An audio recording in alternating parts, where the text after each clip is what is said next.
শুভেন্দ্র অধিকারী দাদা নমস্কার। তোমরা যা করেন না দেখলে মোর পরানটাকে খুলি যায়। আরে তোমরা ইলেকশনত পাস করিয়া কইছেন কাটা তাড়ের বেড়া দেবেন, আরে তোমার জমি দেবেন, আমার জমি কেনে দেন। আরে আমার বিএসের সাথে যুদ্ধ করিয়ে তোমরা কি পাইবেন? একে খুঁড়ি টুড়ি উখড়ি দিছে, এলা কি করবেন? এলা বাংলাদেশ, আর বাংলাদেশে একটা মুসলমানের সাথে 50টা হিন্দু লাগবে, দেখুন নিয়ে সমান হইবে। আর তোমরা আমার সাথে সুদূর বুদুর শুরু করে দিচ্ছেন না, সুদূর বুদুর করেন না, বুঝছেন? একে পাতার ভেতর ঢুকিয়ে দেবে বর্ডার। আরে ভাই এরকম করি কইস না। আমার ইন্ডিয়ার ফৌজি যদি চায় না অনেক কিছু করির পায়, কিন্তু করবে না। তোমার মতন বিবেক আমার ইন্ডিয়ার ফৌজি আর ইন্ডিয়ার মুখ্যমন্ত্রী বা মন্ত্রী এরকম হবে না ভাই।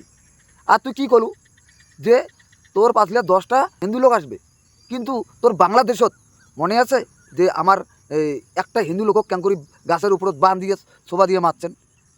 ভাই বাংলাদেশের কথা কইস না, বাংলাদেশের কথা আমরা ভালো করে জানি।